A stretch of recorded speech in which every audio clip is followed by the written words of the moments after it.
So we should see it any second now. And there you are getting a great view of Crew 9 inside Dragon Freedom as it returns back to Earth. We are awaiting the drogue deploys. This view coming from the WB-57 high altitude plane. And there you see it on your screen, drogue deployment. Drogue descent rate nominal. You can hear the crowd here. Visual on 2 healthy drogues. The crowd here very excited as Dragon Freedom continues to make its way back to planet Earth.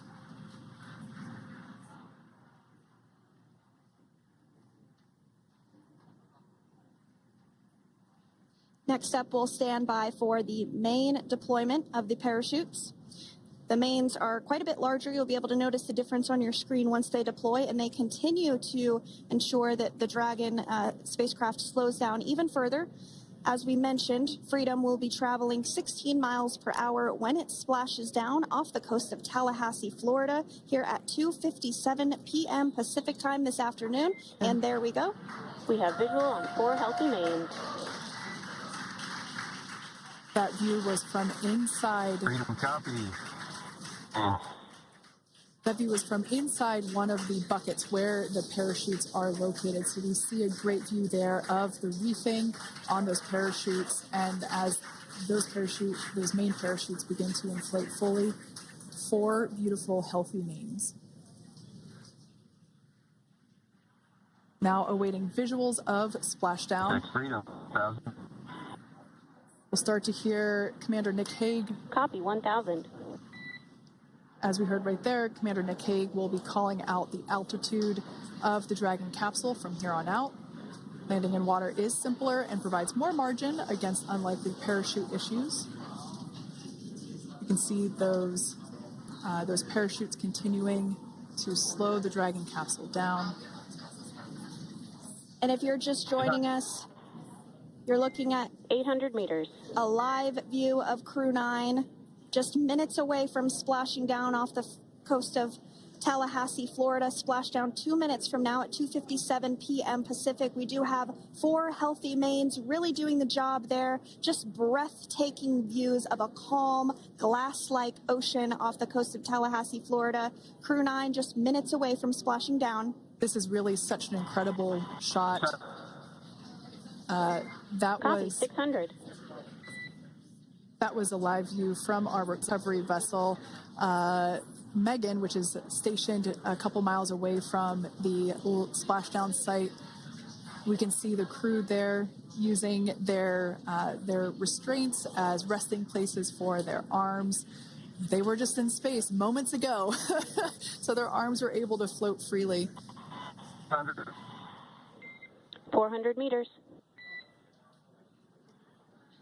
This is a gorgeous bluebird day here that we have for the splashdown of Crew 9. It's incredible to think that the Dragon capsule just minutes ago was going over 17,000 miles per hour and now gently coasting to a soft splashdown. 200. Copy 200 meters. Brace for splashdown.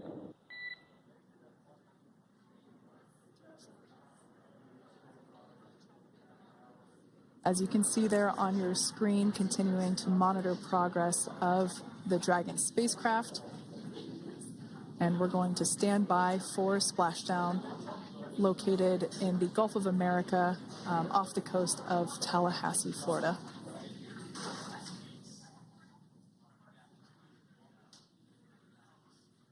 And splashdown. Crew 9 back on Earth.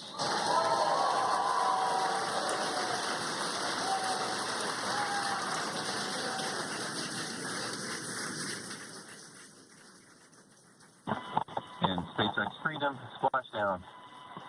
Good main release. Copy splashdown. We see main chutes cut. Nick, Alex, Butch, Sunny, on behalf of SpaceX, welcome home.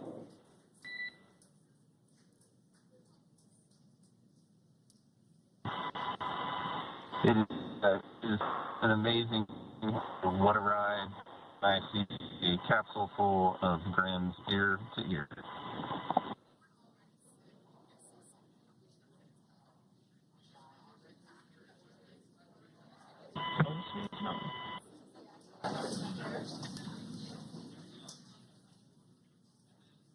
And as you can see on your screen, we have visual confirmation of splashdown. Dragon Freedom has returned home, and NASA astronauts. System safety verifications are in progress. We'll report back when recovery personnel are en route.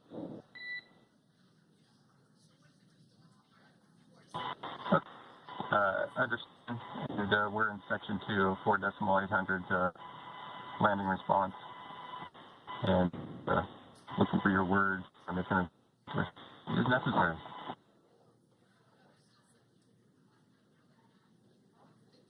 In the distance, we can see the recovery vessel making its way. Copy, you're in section 2 for the environmental assessment in 4.800. That is not necessary today. Understand. Raising 5.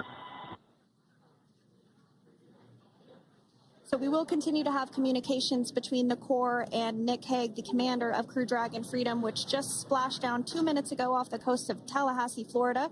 Dragon Freedom has returned home with NASA astronauts Nick Hague, Sunita Williams, Butch Wilmore, and Roscosmos cosmonaut Alexander Gorbanov. They're back on Earth after approximately 17 hours of a return journey from space. The SpaceX recovery ship and team have been waiting for Dragon's splashdown, and they will now make their way to the splashdown location. The teams have been ready and waiting about 3 nautical miles away, so it's going to take them about 30 minutes or so to make their way And to SpaceX Freedom. Pretty sure we're in stable 1. Copy, stable 1. We see the same. It's going to take about 30 minutes for the recovery team to make their way over to Nick, Sunny, Butch, and Alexander, who are still seated and secured inside that Dragon spacecraft there on your screen. Incredible views there of that thermal protection system, or TPS.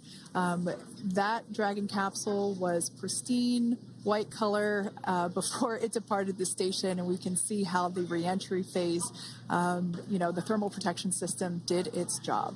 Now, if you're wondering what that hole, that like bucket area is, that is underneath the side hatch. That is where the main parachutes were stored. So when we saw the Dragon capsule docked at station, it looked very different. The panel that protects and covers the main parachutes, that was still intact, as well as the panels that enclose where the drogue parachutes are located. We can see those fast Freedom, boats. SpaceX is go for recovery personnel to approach. Expect personnel alongside in the next few minutes. Freedom copies. We can see those fast boats. We weren't kidding when we said they were fast. While it does take about 30 minutes for the main recovery vessel to make its way over to the capsule, these fast boats will be doing a couple of things simultaneously. A couple of them are going to be working to retrieve the parachutes that you see in the background there of this drone shot. Those parachutes will be retrieved from the ocean surface. We want to make sure we are able to pull those out. The recovery vessel there closest to the spacecraft is going to be performing some safety checks. We can see there they're using an instrument that is basically working to detect if there are any hypergolic vapors or fumes that are still residing in and or around the Draco thruster nozzles or outlets. The hypergolic fuel, which is necessary for on-orbit burns to maneuver the spacecraft. Unfortunately, those hypergolics are unable to be breathed. They are toxic, and so this team here is doing those initial safety checks to make sure that it is safe for the rest of the recovery team to approach the spacecraft. They're also checking to make sure that any residuals from the pyros are safe and are not going to cause any issues. We can see the team working their way around the spacecraft to do these these sniff tests on all of those Draco thrusters. And as we continue to await the recovery of our Dragon spacecraft with NASA astronauts Nick Hague, Sunny Williams, Butch Wilmore, and Roscosmos cosmonaut Alexander Gorbanov inside, Dragon has autonomously completed several steps to safe itself following splashdown. We are continuing to see Dragon in what is known as Stable 1 configuration. That's kind of the ideal configuration following splashdown. It's upright, and the Dragon capsule is in the right configuration for it to be hoisted into the recovery vessel Megan, which you do see a little ways off in your screen approaching. Dragon will continue to remain live on air with you through that recovery process, all the way through the point where the crew is extracted from the Dragon spacecraft. Now, if you are just joining us, the mission has gone smoothly so far. Dragon successfully splashed down off the coast of Tallahassee, Florida at 2:57 p.m. Pacific, 5:57 p.m. Eastern Time this afternoon.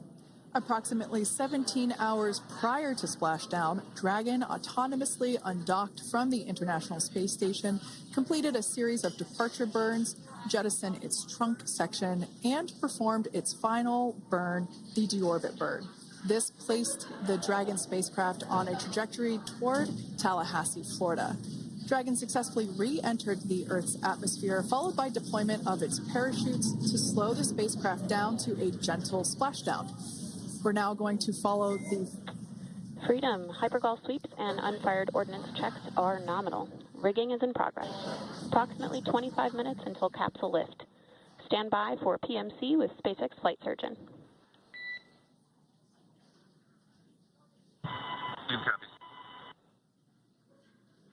And so what we did just hear there was communications that those hypergol checks were complete.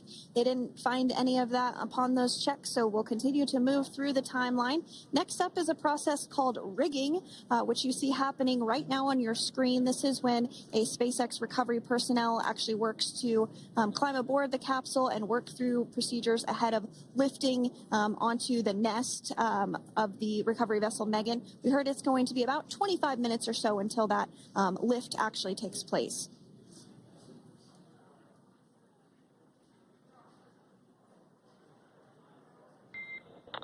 Okay, Freedom, the next call will be from the SpaceX flight surgeon on Dragon to Ground Private. Understand. Thank you.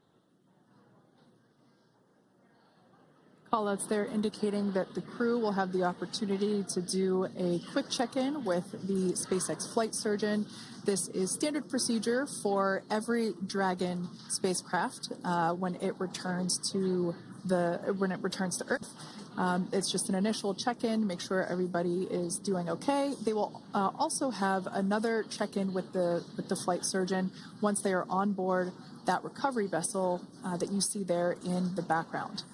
We can now see that SpaceX recovery team member they're on top of the Dragon spacecraft. They are going to be working to install plugs in the Draco thrusters to ensure that none of those, and to ensure that no more